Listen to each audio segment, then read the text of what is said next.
एक स्क्रीन को बंद करेंगे, हम 1000 स्क्रीन उनके सामने खोल के देखेंगे। वो एक व्यूअरशिप को बंद करेंगे, हम लाखों व्यूअरशिप उनको देंगे।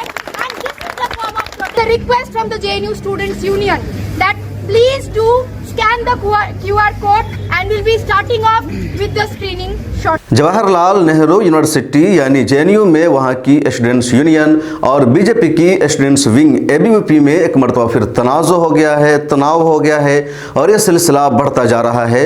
पूरा विवाद शुरू हुआ है BBC की डॉक्यूमेंट्री को देखने के लिए।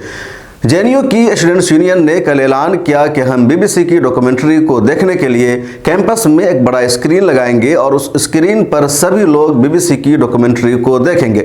स्टूडेंट्स यूनियन की तरफ से जैसे ही ऐलान हुआ, यूनिवर्सिटी प्रशासन ने इस फैसला की मुखालफत की, मना किया और कहा इससे माहौल ख़राब होगा, स्टूडेंट्स को ऐसा कोई काम नहीं करना चाहिए।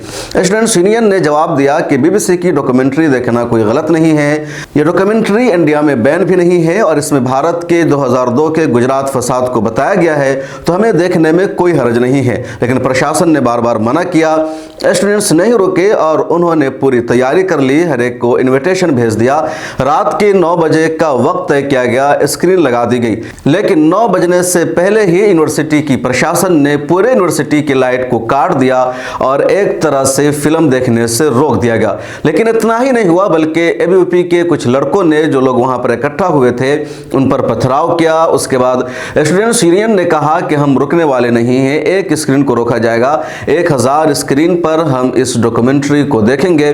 चुनांचे स्टूडेंट्स ने सबके लैपटॉप में उस वीडियो को या डॉक्यूमेंट्री को भेज दिया और लैपटॉप में लोगों ने देखना शुरू कर दिया। लेकिन जो ABVP के स्टूडेंट्स हैं वो वहां पर भी नहीं रुके और उन्होंने लैपटॉप पर देखने वालों पर भी पथराव शुरू कर दिया। क्या था पूरा विवाद और कैसे ये सब शुरू हुआ, आप यहाँ पर खुद सुनिए JNU स्टूडेंट्स यूनियन की सदर आयशी घोष से।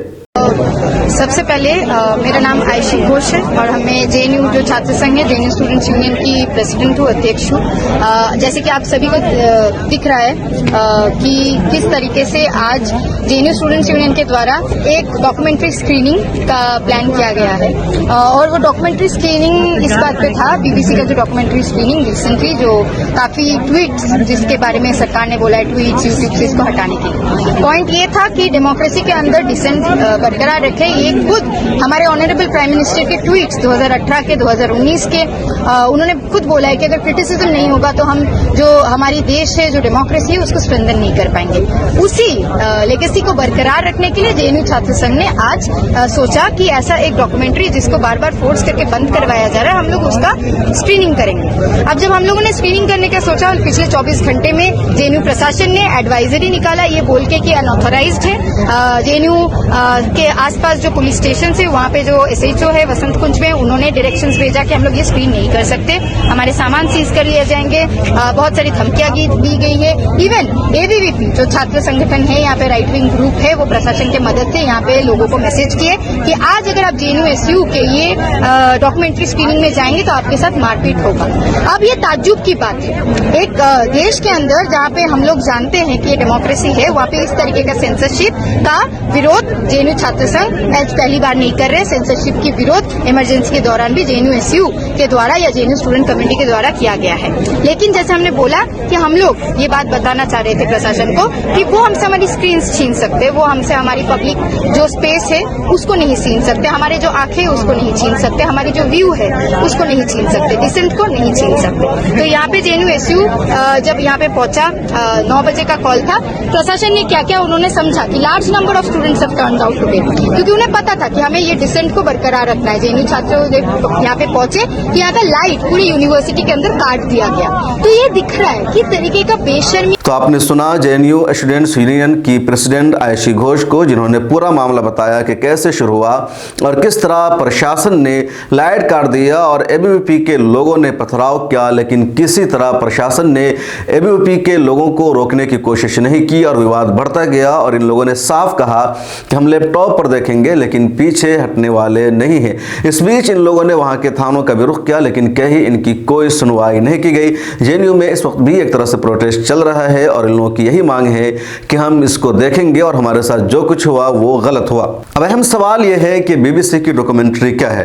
दरअसल बीबीसी ने गुजरात फसाद 2002 पर एक डॉक्यूमेंट्री बनाई है और उस डॉक्यूमेंट्री को रिलीज हो जाने के बाद इंडियन सरकार ने उस पर सख्त रिएक्शन दिया है। बीबीसी की डॉक्यूमेंट्री में गुजरात 2002 के फसाद का जायजा लिया गया है और पूरा दिखाया गया है कि किस तरह गुजरात में मुसलमानों का कत्लेआम हुआ, किस तरह सरकारी मिशनरी उस फसाद में शामिल थी और कोई लोगों का हुजूम नहीं था बल्कि लोगों के हुजूम के पीछे सरकार थी। जानबूझ करके पूरा फसाद कराया गया था। बीबीसी के डॉक्यूमेंट्री का यह कुछ खुलासा है। जैसे ये डॉक्यूमेंट्री रिलीज होती है इंडियन सरकार ने उस पर सख्त रिएक्शन दिया और इंडिया में यानी उसके जो लिंक्स थे यूट्यूब या ट्विटर पर सब जगह एक तरह से हटा दिया गया, लोगों को देखने से रोक दिया गया। जिन लोगों ने ट्विटर पर बीबीसी की डॉक्यूमेंट्री का कुछ हिस्सा कुछ क्लिप पोस्ट किया था उसको भी नोटिस आया और उन सबको डिलीट कर दिया गया। इस बीच जेएनयू के स्टूडेंट्स यूनियन ने यह ऐलान किया कि हम अपनी स्क्रीन पर देखेंगे, तो उनको भी स्टूडेंट्स प्रशासन ने देखने से रोक दिया। भारत की वजारत खारजा ने इस फिल्म को प्रोपेगेंडा बताया है और कहा यह हकीकत के खिलाफ है। अगर आपने बीबीसी की इस डॉक्यूमेंट्री को देखा है तो कमेंट सेक्शन में ज़रूर लिखेगा कि इसमें आपको कैसा लगा, क्या अच्छा है क्या गलत है। इस वीडियो में इतना ही। अगर आपने अभी तक मिलत टाइम्स को सब्सक्राइब नहीं किया है तो कर लीजिए। फेसबुक पर हमारे पेज को लाइक और फॉलो कीजिए, ट्विटर और इंस्टाग्राम पर भी हमारे साथ जुड़िए।